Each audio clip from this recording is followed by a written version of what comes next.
Hi മക്കളെ, welcome to our classroom. എല്ലാവർക്കും സുഖമാണെന്ന് കരുതുന്നു.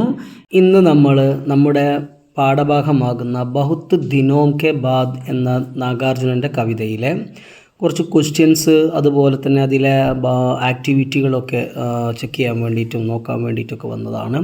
അപ്പോൾ എന്തെല്ലാം ക്വസ്റ്റ്യനുകളാണ് ബുക്കിലുള്ളതെന്നും അതിൻ്റെ ആൻസർ എന്താണെന്നും അതുപോലെ തന്നെ എന്തെല്ലാം ആക്ടിവിറ്റികളാണ് ആ പാഠഭാഗത്തിന് ശേഷമുള്ളത്, അതിൻ്റെ ആ കാര്യങ്ങൾ എന്തൊക്കെയാണ്, അതിൻ്റെ ആൻസേഴ്സ് എന്തൊക്കെയാണെന്നും നമുക്ക് ഒന്ന് നോക്കാം. നമുക്ക് ആദ്യമായിട്ട് എന്ത് ചെയ്യാം, നമ്മുടെ പാഠഭാഗത്തിൽ ഒന്നാമത്തെ ക്വസ്റ്റ്യൻ ഒന്ന് പരിചയപ്പെടാം. ഒന്നാമത്തെ ക്വസ്റ്റ്യന് ഫസലോം കി മുസ്കാൻ സെ ക്യാ താൽപര്യ ഹെ. ഫസലോം കി മുസ്കാൻ, ഫസൽ എന്ന് പറഞ്ഞാൽ നമ്മൾ പഠിച്ചിട്ടുണ്ടായിരുന്ന വിളകളുടെ ആ പുഞ്ചിരി എന്നത് കൊണ്ട് എന്താണ് അർത്ഥമാക്കുന്നത്, അതിൻ്റെ ആൻസർ എന്താണ് നോക്കിക്കോളൂ. ആൻസർ നോക്കിക്കോളൂ. കവി അപ്നെ ഗാവ് മേം, കവി തൻ്റെ ഗ്രാമത്തിൽ ബഹുത് ദിനോം കെ ബാദ് ആത്താ ഹെ, ഒരുപാട് നാളുകൾക്ക് ശേഷമാണ് വരുന്നത്. വഹ് സോനെ കെ രംഗ് കാ, അത് സ്വർണ്ണ നിറത്തിലുള്ള ആ ഫസലോം ആ വിളകളെ ദേഖ്താ ഹെ, കാണുന്നു. ഹരാഭരാ ഗേത്ത് ബഹുത് സുന്ദർ ലഗ്താ ഹെ, ആ പച്ചപ്പ് നിറഞ്ഞിരിക്കുന്ന വയൽ വളരെ എന്തായിട്ട് സുന്ദരമായിട്ട് അദ്ദേഹത്തിന് തോന്നുകയും ചെയ്യുന്നു. ഇതാണ് ഒന്നാമത്തെ ക്വസ്റ്റ്യൻ്റെ ആൻസർ. ഇനി രണ്ടാമത്തെ ക്വസ്റ്റ്യൻ നോക്കാം. എന്താ രണ്ടാമത്തെ ക്വസ്റ്റ്യനിൽ പറയുന്നത്? ധാൻ കൂടത്തി കിഷോരിയോ കി കോകിൽ കണ്ടി താൻ. ധാൻ കൂടത്തി, നെല്ല് കുത്തുന്ന, കിഷോരിയോ കി, ബാലികമാരുടെ അല്ലെങ്കിൽ പെൺകുട്ടികളുടെ, കോകിൽ കണ്ടി താൻ, കുയിൽനാദം പോലെയുള്ള ശബ്ദങ്ങൾ. ഇസേ, ഇതിൽ നിന്ന് ആപ്പിനെ നിങ്ങൾ ക്യാ സംച, എന്താണ് മനസ്സിലാക്കിയത്, ഇതുകൊണ്ട് നിങ്ങൾ എന്താ ഉദ്ദേശിക്കുന്നത് അല്ലെങ്കിൽ എന്താണ് മനസ്സിലാക്കിയത്? അപ്പോൾ അതിൻ്റെ ആൻസർ എന്താ പറയണത്?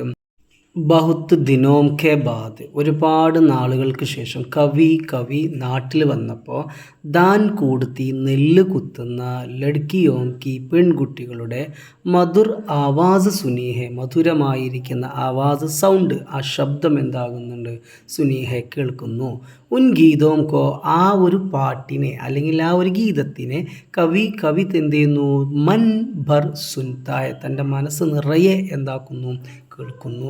ഒരുപാട് നാളുകൾക്ക് ശേഷം കവി നാട്ടിൽ വന്നപ്പോൾ പെൺകുട്ടികൾ നെല്ല് കുത്തി പാട്ട് പാടുന്നുണ്ടല്ലോ, ആ പാട്ട് കേട്ടതിനെയാണ് ഇവിടെ കവി സൂചിപ്പിക്കുന്നത്. ഓക്കെ, അടുത്ത ക്വസ്റ്റ്യൻ നോക്കാം. എന്താ അടുത്ത ക്വസ്റ്റ്യൻ പറയുന്നത്? ഗവൈ പഗ്ഡണ്ടിക്ക് ചന്ദൻ വർണ്ണിദൂൾ. ഗവൈ പഗ്ഡണ്ടി എന്ന് പറഞ്ഞാൽ ഗ്രാമത്തിലെ, ഗവൈ ഗ്രാമത്തിലെ, പഗ്ഡണ്ടി എന്ന് പറഞ്ഞു കഴിഞ്ഞിട്ടുണ്ടെങ്കിൽ നടപ്പാത, ആ നടപ്പാതയിലെ ചന്ദൻ വർണ്ണീധൂൽ, ചന്ദന നിറത്തിലുള്ള പൊടിപടലങ്ങൾ. യഹാം, ഇവിടെ, ഗാവ് ക, ആ ഗ്രാമത്തിൻ്റെ, കോൻസ ചിത്ര, ഏതൊരു ചിത്രമാണ് പ്രകടമാക്കുന്നത്, ആ ഗ്രാമത്തിൻ്റെ ഏത് ചിത്രമാണ് ഇവിടെ പ്രകടമാക്കുന്നത് എന്ന് ചോദിക്കുന്നത്. അപ്പോൾ എന്താ ഗ്രാമത്തിൻ്റെ ഏത് ചിത്രം പ്രകടമാക്കുന്നത്? ഏതാണ് ആൻസർ നോക്കൂ. ഗാവ് K കച്ചേ രാസ്തേക്ക്, Chandan K രംഗോം K. കച്ചേ Rasta എന്ന് പറഞ്ഞാൽ പൊട്ടിപ്പൊളിഞ്ഞ, തകർന്ന, ആ ഗ്രാമത്തിലെ പൊട്ടിപ്പൊളിഞ്ഞ അല്ലെങ്കിൽ തകർന്നിരിക്കുന്ന ആ വഴിയിലെ, ചന്ദൻ കെ രംഗോം കെ ധൂൾക്ക, ചന്ദന നിറത്തിലുള്ള നിറത്തെയാണ്, അല്ലെ നിറങ്ങളുടെ പൊടിപടലത്തെയാണ് ചിത്രപ്രകടോത്തായ ഇവിടെ പ്രകടമാക്കുന്നത്. അടുത്ത ക്വസ്റ്റ്യൻ ഏതാണ്? അടുത്ത ക്വസ്റ്റ്യൻ നോക്കൂ. നമ്മുടെ ആക്ടിവിറ്റിയിലെ ഫസ്റ്റ് ക്വസ്റ്റ്യൻ ആണ്. ചർച്ച കരയും. എന്താ ചർച്ച ചെയ്യേണ്ടത്? അബ് കി മേനെ ജീബർ ദേഖി, അബ് കി മേനെ ജീബർ സുൻ പായ, അല്ലേ? അതായത് നമ്മൾ കവിതയിൽ 2 വരികളാണ് കൊടുത്തിട്ടുള്ളത്. ഞാൻ എന്ത് ചെയ്തിട്ടുണ്ട്, കാണാൻ സാധിച്ചു, അതേപോലെ കേൾക്കാൻ സാധിച്ചു എന്നുള്ളത് എനിക്ക്, അല്ലേ? കവിത ജീബർ ശബ്ദ് പ്രയോഗ് ബാർ ബാർ ഹുവ. കവിതയിൽ എന്ത് ചെയ്യുന്നുണ്ട്, ജീബർ എന്നുള്ള വാക്കുകൾ ഇങ്ങനെ ആവർത്തിച്ച് വരുന്നുണ്ട്. എന്നിട്ടോ ഇസ്കി വിശേഷത പർ ചർച്ച കരേ, ഇതിൻ്റെ എന്താണ് മഹത്വത്തെക്കുറിച്ച് അല്ലെങ്കിൽ വിശേഷതയെക്കുറിച്ചിട്ട് ഒരു ചർച്ച ചെയ്യാനാണ്. അപ്പോൾ എന്താ അതിനെക്കുറിച്ചുള്ള ചർച്ച എന്താണ്? അതിൻ്റെ ആൻസർ പ്രത്യേകിച്ച് ഒന്നുമില്ല, ഇത്രയേ ഉള്ളൂ. എൻ്റെ ആൻസർ ജീബർ എന്ന് എന്താ സംഭവം എന്നല്ല ചോദിച്ചത്, മനസ്സ് നിറയെ, അതിൻ്റെ അർത്ഥം അതാണ്, അല്ല വേറൊന്നുമല്ല. ഓക്കെ, അപ്പോൾ ജീബർ എന്നാൽ എന്താണ്, മനസ്സ് നിറയെ എന്നുള്ളതാണ്. ഓക്കെ, ഇനി അടുത്ത ക്വസ്റ്റ്യൻസ് നോക്കാം, അല്ല അടുത്ത ആക്ടിവിറ്റി നോക്കാം. ആക്ടിവിറ്റിയിൽ പറയുന്നു, കവിനെ കവിതാമേം കൈ വിശേഷ അർത്ഥവാലി. കവിതയിൽ കൈ വിശേഷ അർത്ഥവാലി, പല രൂപത്തിലുള്ള അല്ലെങ്കിൽ പല വിശേഷ അർത്ഥങ്ങൾ വരുന്ന പങ്ക്തിയോം വരികളെ പ്രയോഗിച്ചിട്ടുണ്ട് അല്ലെങ്കിൽ എഴുതിയിട്ടുണ്ട്, അല്ലേ? ആ വരികൾ ഏതൊക്കെയാണ് എന്നുള്ളതാണ്. ഐസി പങ്ക്തിയാം പഹച്ചാൻ കർലികയും, ഇങ്ങനെയുള്ള വരികൾ ഏതാണോ ആ വരികൾ തിരിച്ചറിഞ്ഞിട്ട് എഴുതുക. ഏതൊക്കെയാണ് ആ വരികൾ എന്നുള്ളത് നമുക്ക് നോക്കാം. നോക്കിക്കോളൂ. മൂന്നാമത്തോടെ കൊടുത്തിട്ടുണ്ട് കിഷോരിയോം കി കോകിൽ കണ്ടീത്താൻ. ഉദാഹരണം നമ്മൾ ബുക്കിൽ തന്നെ കൊടുത്തിട്ടുണ്ട് ഉദാഹരണങ്ങളൊക്കെ. രണ്ടാമത്തതാകണം പക്കി സുൻഹലി ഫസലോം. പക്കി സുൻഹലി ഫസലോം പാകമായിട്ടുള്ള സ്വർണ്ണ നിറത്തിലുള്ള വിളകൾ അല്ലേ. മൂന്നാമത്തെ എന്താ മൗൾസിരിക്കെ താസെ തഡ്കെ ഫൂൽ. നല്ല ആ മൗൾസിരിയുടെ ഇലഞ്ഞിയുടെ എന്താണ് നല്ല ഫ്രഷ് ആയിട്ടുള്ള സുന്ദരമായിട്ടുള്ള പൂക്കൾ. പഗ്ഡണ്ടിക്ക് ചന്ദൻ വർണ്ണ ധൂൾ. ആ നടപ്പാതയിലെ നല്ല ചന്ദന നിറത്തിലുള്ള പൊടിപടലങ്ങൾ. ഇങ്ങനെയുള്ള കുറേ കാര്യങ്ങൾ അവിടെ കവി എന്താക്കിയിട്ടുണ്ട്, കൊടുത്തിട്ടുണ്ട്. ഓക്കെ, ഇനി അടുത്ത ആക്ടിവിറ്റി നോക്കൂ. ആണ് അടുത്ത ആക്ടിവിറ്റി കൊടുത്തിട്ടുള്ളത്. സമാൻ ആശയ വാലി പങ്ക്തിയാം കവിത സെ ചുൻകർ ലിഖേ. സമാൻ പറഞ്ഞാൽ സെയിം ആയിട്ടുള്ള, ആശയ വാലി ആശയങ്ങൾ, സംശ്ലേഷണ ആശയമൊക്കെ പറയാം. ആശയങ്ങളുള്ള ഒരർത്ഥമുള്ള പങ്ക്തിയാം വരികൾ കവിതാസെ കവിതയിൽ നിന്ന് ചുൻകർ ലിഖേൻ തിരഞ്ഞെടുത്ത് എഴുതി നമ്മളോട് പറയണത്. എന്താ കൊടുത്ത ഒന്നാമത്തെ പോയിന്റ് നോക്കുക. ഒന്നാമത്തെ പോയിൻ്റാണ് ഗേത്ത് സ്വർണ്ണവർണ്ണി ഫസലോം സെ സമൃദ്ധ ഹെ. വയൽ സ്വർണ്ണ നിറത്തിലുള്ള വിളകളോടെ എന്താണ് സമൃദ്ധ ഹെ, സമൃദ്ധമാണ്, നിറഞ്ഞു നിൽക്കുകയാണ്. സ്വർണ്ണ നിറത്തിലുള്ള ഒരു വിളയുമായി നിറഞ്ഞു നിൽക്കുന്ന വയൽ. ആ വയലിൻ്റെ അതേ അർത്ഥം വരുന്ന ലൈന് നമ്മുടെ ഫസ്റ്റ് സ്റ്റാൻസയിലുണ്ട്. അത് ഏതാണെന്ന് ചെക്ക് ചെയ്ത് നോക്കാം നമുക്ക്. ഏതായിരുന്നു അത്? അവിടെ കാണുന്നുണ്ടാകും അല്ലേ. പക്കി സുൻഹലി ഫസലോം കി മുസ്കാൻ. മൂന്നാമത്തെ ലൈന് അതാണ് അതിൻ്റെ അർത്ഥം വരുന്നത്. എക്സാമിന് ഇത് ചോദിക്കൂട്ടോ, നല്ലോണം ശ്രദ്ധിക്കണേ. ഞാൻ ഇപ്പം തന്ന ക്വസ്റ്റ്യൻ ഏതാണ് അതേപോലെ തന്നിട്ട് അതിൻ്റെ ആൻസർ ഇങ്ങനെ എഴുതാനുണ്ടാവുക. പക്കി സുൻഹലി ഫസലോം കി മുസ്കാൻ എന്നാണ് അതിൻ്റെ ആൻസർ. ഓക്കെ, ഇനി അടുത്ത രണ്ടാമത്തെ നോക്കാം നമുക്ക്.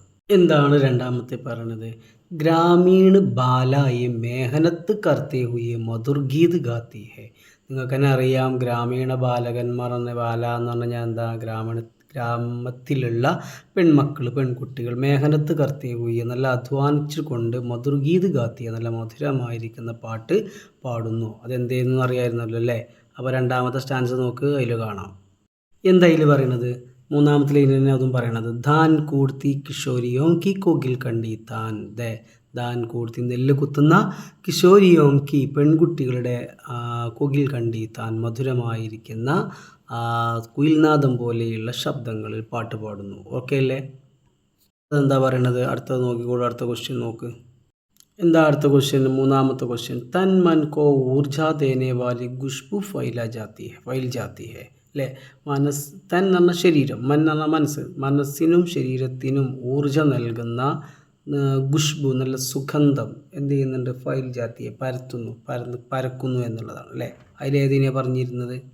മൂന്നാമത്തെ സ്റ്റാൻസ നോക്കുക. മൂന്നാമത്തെ സ്റ്റാൻസ എന്ന് പറയുമ്പം അതിൽ മൗൾസിരിക്കെ ടേർ സെ താസെ ടഡ്കെ ഫൂൽ അല്ലേ. മൗൾസിരി എന്താ പഠിച്ചിരുന്നത് നമ്മൾ? ഇലഞ്ഞിമരം അല്ലേ.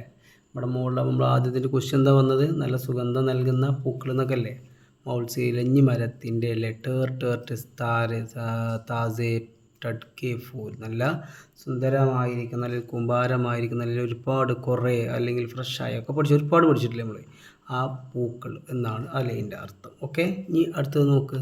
നാലാമത്തെ എന്താ? നാലാമത്തെ ഗാവ് കി ഗലിയോം കി സുൻഹലി ധൂളി കാ എഹ്സാസ് ഹുവാ ഹെ. ഗാവ് കി ഗ്രാമത്തിൻ്റെ, ഗലിയോം കി ആ തെരുവുകളിലെ, സുൻഹലി ധൂളി കാ സ്വർണ്ണ നിറത്തിലുള്ള, ചന്ദൻ വർണ്ണമൊക്കെ പഠിച്ച ഓർമ്മയില്ലേ. സ്വർണ്ണ നിറത്തിലുള്ള ആ ധൂളിക പൊടിപടലത്തിൻ്റെ എഹ്സാസ് ഹുവാ ഹെ ആ ഒരു അനുഭവം എനിക്കുണ്ടായി എന്നുള്ളതാണ്. അപ്പോൾ അതിൻ്റെ ഇത് വരുന്നത് എന്താ? നാലാമത്തെ സ്റ്റാൻസയിൽ നാലാമത്തെ ലൈൻ മൂന്നാമത്തെ ലൈനിൽ പറയണു അപ്നി ഗവയി പഗ്ഡണ്ടി കി ചന്ദൻ വർണ്ണി ധൂൾ അല്ലേ. ഞാൻ എൻ്റെ ഗ്രാമത്തിലെ ആ നടപ്പാതയിലെ ചന്ദൻ വർണ്ണി ധൂൾ ചന്ദന നിറത്തിലുള്ള ആ ആ പൊടിപടലങ്ങളെ എനിക്ക് എന്ത് ചെയ്ത് ആസ്വദിക്കാൻ പറ്റി എന്ന് പറയുന്നു. ഓക്കെ, ഇനി ലാസ്റ്റ് ഒന്നും കൂടി ഇല്ലേ, നോക്കിക്കോളൂ. എന്താ ഇതിൽ പറയുന്നത്? മൻ പസന്ത് ദേഹാത്തി ഗാന ചക്നേക്ക മൗക്ക മില. എനിക്ക് മനസ്സിന് ഇഷ്ടപ്പെട്ട ആ ഭക്ഷണങ്ങൾ കഴിക്കാനുള്ള അവസരം എനിക്ക് കിട്ടി എന്നുള്ളതാണ്. ഓക്കെ, എൻ്റെ മനസ്സിന് ഇഷ്ടപ്പെട്ടുള്ള ഭക്ഷണം കഴിക്കാനുള്ള അവസരം എനിക്ക് കിട്ടി എന്നാണ്. അപ്പോൾ അതിൻ്റെ ആ ഭാഗം വരുന്ന നമ്മളെ കവിതയിലുള്ളത് ഏതാ പറയണത് നോക്ക്. അബ് കി മെന്നെ ജീബർ താൽ മക്കാന ഗായ ഗന്നെ ചൂസെ ജീബർ അല്ലേ. ഇതെന്ത് ചെയ്തിട്ടുണ്ട്? എനിക്ക് താൽമക്കാന എന്ന ആ ഒരു സസ്യത്തെ അല്ലെങ്കിൽ ആ ഒരു സസ്യത്തിൻ്റെ പഴം അല്ലേ അല്ലെങ്കിൽ കായ് എനിക്ക് തിന്നാൻ പറ്റി, കഴിക്കാൻ പറ്റി. അത് മാത്രമല്ല എന്ത് ചെയ്തിട്ടുണ്ട്, എൻ്റെ മനസ്സ് നിറയെ എനിക്ക് ഗന്നയ്ക്ക് ജ്യൂസ്, ആ കരിമ്പിൻ്റെ ജ്യൂസ് കുടിക്കാനും എനിക്ക് സാധിച്ചു എന്ന് പറയുന്നുണ്ട്. അപ്പം ഈ ആക്ടിവിറ്റി ഇവിടെ അവസാനിച്ചു. നെക്സ്റ്റ് ആക്ടിവിറ്റി എന്താണെന്ന് നോക്കാം. അടുത്ത ആക്ടിവിറ്റി പറയുന്നു, കവിത സെ ഇൻ പദോं की विशेषता सूचित करने वाले शब्द पहचान कर लिखें. അല്ലേ, കവിതയിൽ നിന്ന് ഇൻ പദോं की ഈ വാക്കുകളെ വിശേഷത സൂചിത് കർണേ വാലി വിശേഷിപ്പിക്കുന്ന ആ ശബ്ദ വേർഡ് പഹചാൻ കർ തിരിച്ചറിഞ്ഞിട്ട് എന്ത് ചെയ്യണം, നിങ്ങളോട് ലിഖേം എഴുതാനാണ്. ഏതൊക്കെയാണ് ആ വേർഡുകൾ? ഫസലുണ്ട്, താനുണ്ട്, ഫൂലുണ്ട്, ധൂളുണ്ട്. അപ്പോൾ അതിൻ്റെയൊക്കെ ഉപയോഗിച്ച വാക്കുകൾ ഏതാണ് എന്നുള്ളതാണ് നമ്മൾ നോക്കണത്. അപ്പോൾ ഏതെല്ലാം വാക്കുകളാണ് വന്ന് നോക്കിക്കോളൂ. അപ്പോൾ 4 വേർഡ്സ് അതാ, ഫസൽ, പക്കി, സുൻഹലി, അതുപോലെ തന്നെ താൻ, കോകിൽ കണ്ടി, താൻ കോകിൽ കണ്ടി, അതുപോലെ ഫൂൽ, താസെ ടഡ്കെ, താസെ ടഡ്കെ, അടുത്ത ഏതാ, ധൂൾ, ചന്ദൻ, വർണ്ണി. ഇതാണ് ആ 4 വേർഡിൻ്റെയും 4 വിശേഷിപ്പിക്കപ്പെട്ടിട്ടുള്ള ആ വാക്കുകൾ 4 എണ്ണം ഇതാണ്. ഓക്കെ, ഇനി അടുത്തത് എന്താ, കവിത കാ ആശയ ലിഖേം, കവിത കാ ആശയ ലിഖേം, കവിതയുടെ ആശയം എഴുതാനാണ്. അപ്പോൾ നമുക്ക് കവിതൻ്റെ ആശയം എഴുതുമ്പം എന്തെല്ലാം കാര്യങ്ങളാണ് നമ്മൾ ശ്രദ്ധിക്കേണ്ടത്? കുറച്ച് കാര്യങ്ങൾ ശ്രദ്ധിക്കണം. ആ കാര്യങ്ങൾ എന്തൊക്കെയാണ് നമ്മൾ ശ്രദ്ധിക്കേണ്ടത് എന്നുള്ളതാണ് ഞാൻ ആദ്യം നോക്കണം, എന്നിട്ട് നമുക്ക് ആശയം എഴുതാം. അപ്പോൾ ആദ്യം ഇതാണ് കവിതയുടെ ആശയം എഴുതുമ്പോൾ ഉണ്ടാകുന്ന ശ്രദ്ധിക്കേണ്ട കാര്യങ്ങൾ. 1, കവിപരിചയം എഴുതണം. ഒന്നാമത്തത് കവിപരിചയം, അതായത് കവിനെ കുറിച്ചിട്ടുള്ള കുറച്ച് കാര്യങ്ങൾ എഴുതുക. രണ്ടാമത് കവിതയുടെ ആശയം എഴുതുക. 3, സ്വന്തം അഭിപ്രായം. നമുക്ക് ഏതൊരു കവിത വായിച്ചു കഴിഞ്ഞാൽ നമ്മളുടേതായിരിക്കുന്ന ഒരു അഭിപ്രായം ഉണ്ടാവുമല്ലോ, ആ അഭിപ്രായം എഴുതുക. ഓക്കെ, ഇങ്ങനെയാണ് എന്ത് കവിതയുടെ ആശയം എഴുതേണ്ടത്. അപ്പോൾ നമുക്ക് നോക്കാം എന്താണ് കവിതയുടെ ആശയങ്ങൾ എങ്ങനെയൊക്കെയാണ് കൊടുത്തിട്ടുള്ളത് എന്നുള്ളത് നോക്കിക്കോളൂ. അപ്പോൾ ആശയം നോക്കുക, ഇവിടെ കൊടുത്തിരിക്കുന്നു, ഹിന്ദി കെ പ്രഗതിശീൽ കവി നാഗാർജുൻ കാ സുന്ദർ കവിത ഹെ ബഹുത് ദിനോം കെ ബാദ്. അല്ലേ, അപ്പോൾ ഇന്ത്യയിലെ ഏറ്റവും നല്ലൊരു കവിയായിരിക്കുന്ന നാഗാർജുനൻ്റെ ഒരു കവിതയാണ് എന്ത്, ബഹുത് ദിനോം കെ ബാദ്. ഓക്കെ, കവി അപ്നെ ലംബെ സമയക്കെ ബാദ്, കവി തൻ്റെ ഒരുപാട് നാളുകൾക്ക് ശേഷം അപ്നെ ചിർ പരിചിത് ഗാവമേ ആത്താഹെ, അവർ ആ കവിയുടെ എന്ത് ചെയ്യുന്നുണ്ട്, ആ ഗ്രാമത്തിലേക്ക് തന്നെ തിരിച്ചു വരുന്നു. ഗാവ് കെ സുൻഹലി ഫസലോം ക മുസ്കാൻ ദേഖ്തായ, ആ ഗ്രാമത്തിലെ സുന്ദരമായിരിക്കുന്ന സ്വർണ്ണ നിറത്തിലുള്ള ആ വിളകളുടെ പുഞ്ചിരി കാണുന്നു. ദാൻ കൂർത്തി യുവതിയോം ക ഗീത് സുൻതാഹെ, അവിടുത്തെ ആ പെണ്ണുങ്ങളുടെ, നെല്ല് കുത്തുന്ന പെണ്ണുങ്ങളുടെ ആ പാട്ട് കേൾക്കുന്നു. മൗൽസരി ഫൂലോം ക സുഗന്ധ് സൂങ്താഹെ, നല്ല ആ ഇലഞ്ഞി പൂവിൻ്റെ സുഗന്ധം ശ്വസിക്കുന്നു അല്ലെങ്കിൽ വാസനിക്കുന്നു. പഗഡണ്ടിക്ക് ചന്ദൻ വർണ്ണ ധൂൾ ചൂത്താഹെ, പഗഡണ്ടിയുടെ നടപ്പാതയിലെ ചന്ദന നിറത്തിലുള്ള പൊടിപടലങ്ങൾ എന്ത് ചെയ്യുന്നു, ചൂത്തായ, ചൂനാന ടച്ച് ചെയ്യുന്നു. താൽമക്കാന ഓർ ഗന്നയ്ക്ക് രസ് ഗാത്തായ, താൽമക്കാന കഴിക്കുന്നു, അതേപോലെ തന്നെ ഗന്നയ്ക്ക് രസ് ഗാത്തായ, ആ പിന്നെ കരിമ്പിൻ്റെ ജ്യൂസ് അദ്ദേഹം എന്ത് ചെയ്യുന്നു, കുടിക്കുന്നു അല്ലെങ്കിൽ കഴിക്കുന്നു. അല്ലേ, ഉപര്യുക്ത് പൂരെ പങ്ക്തിയോമേ കവി ഗ്രാമീൺ വാതാവരൺ കാ വർണ്ണൻ കർത്തേ ഹെ, മേൽ പറഞ്ഞിട്ടുള്ള എല്ലാ വരികളിലും കവി ഗ്രാമീണ അന്തരീക്ഷത്തെക്കുറിച്ചിട്ടാണ് വർണ്ണിക്കുന്നത്. പ്രകൃതി प्रेम को आधार बनाकर लिखी കവിത बहुत सुंदर है. പ്രകൃതി പ്രേം കോ, പ്രകൃതിയെ സ്നേഹിച്ചുകൊണ്ട് അല്ലെങ്കിൽ പ്രകൃതി പ്രേമം അടിസ്ഥാനമാക്കിക്കൊണ്ട് ഉണ്ടാക്കിയ അല്ലെങ്കിൽ എഴുതിയ നിർമ്മിച്ചിരിക്കുന്ന ഈ കവിത വളരെ സുന്ദരമാണ്. ശബ്ദ്, വേർഡ് അല്ലേ, അതായത് വാക്കുകൾ, അതേപോലെ തന്നെ സൗണ്ട്. ഓക്കെ, രസ്, രൂപ്, ഗന്ധ്, സ്പർശ് ആദി 5 ബിംബോം കെ മാധ്യം സെ ഗ്രാമീണ സൗന്ദര്യോം കോ വ്യക്തി കിയാ ഹെ. നമ്മുടെ ആ 5th സെൻസുകളുണ്ടല്ലോ അല്ലേ, ആ പിന്നെ സെൻസുകൾ ഉപയോഗിച്ചിട്ടാണ്, അതായത് ടച്ചിങ്, കാണൽ, രുചി, അങ്ങനെയുള്ള ആ ടച്ചിങ്ങുകൾ, അതായത് അങ്ങനെയുള്ള സെൻസുകൾ ഉപയോഗിച്ചിട്ടാണ് എന്ത് ചെയ്തിട്ടുള്ളത്, ബിംബം, സെൻസുകൾ അത് ഉദ്ദേശിക്കുന്നത് കേട്ടോ. ഓക്കെ, അതിന് ആ ഒരു മാധ്യമത്തിലൂടെയാണ്, അല്ലാതെ മുഖേനയാണ് അദ്ദേഹം കവി എന്താക്കിയിട്ടുള്ളത്, നമ്മുടെ ഈ ഗ്രാമീണതയെ വർണ്ണിച്ചിട്ടുള്ളത് എന്ന് പറഞ്ഞു. നമ്മൾ ആ 5 സെൻസുകൾ ഉപയോഗിച്ചിട്ടാണ് കവി നമ്മുടെ ഗ്രാമീണ സൗന്ദര്യത്തെ വർണ്ണിച്ചിരിക്കുന്നത്. 1 രസമാണ്, 1 ശബ്ദമാണ്, 1 രൂപമാണ്, 1 ഗന്ധാണ്, 1 സ്പർശമാണ്. ഓക്കെ, ഇങ്ങനെയുള്ള 5 സെൻസുകൾ ഉപയോഗിച്ചിട്ട്. ഓക്കെ അല്ലേ, ഇനി അപ്നാമത്ത്, അതായത് സ്വന്തം അഭിപ്രായം. എന്താ ഇതിൽ പറയുന്നത്, കവിത ബഹുത്ത് സുന്ദർ ഹെ, അതായത് യഹ് കവിത ബഹുത്ത് സുന്ദർ ഹെ അല്ലേ. അതുമാത്രമല്ല സരൾ ഭാഷ ഹെ, നല്ല ലളിതമായിരിക്കുന്ന ഒരു ഭാഷയാണ്. കവിത ബഹുത്ത് സുന്ദർ ഹെ, കവിത വളരെയധികം സുന്ദരമാണ്. സരൾ ഭാഷ ഹെ, ലളിതമായിരിക്കുന്ന ഭാഷയാണ്. അതുമാത്രമല്ല ബഹുത്ത് അധിക് പ്രാസംഗിക, ഒരുപാട് അല്ലെങ്കിൽ കൂടുതൽ വളരെയധികം എന്തുണ്ട് സന്ദർഭങ്ങളും ഇതിൽ അടങ്ങിയിട്ടുണ്ട്. ഇതോടുകൂടി നമ്മുടെ ഈ പാഠഭാഗത്തിൻ്റെ ആക്ടിവിറ്റികളെല്ലാം അവസാനിക്കുന്നു.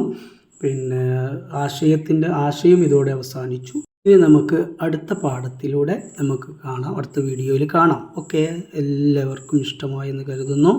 എല്ലാവരും ലൈക്ക് ചെയ്യുക, ഷെയർ ചെയ്യുക. അതേപോലെ തന്നെ നിങ്ങളുടെ അഭിപ്രായങ്ങൾ, പ്രത്യേകിച്ച് ഏറ്റവും ഒരു ഇമ്പോർട്ടൻ്റ് ആണ് നിങ്ങളുടെ അഭിപ്രായങ്ങൾ. എവിടെയെങ്കിലും മനസ്സിലാകാത്തതോ അല്ലെങ്കിൽ എവിടെയെങ്കിലും പ്രയാസങ്ങൾ നിറഞ്ഞോ കാര്യങ്ങൾ എന്തെങ്കിലും ഉണ്ടെങ്കിൽ അത് നിങ്ങൾ അറിയിക്കണം.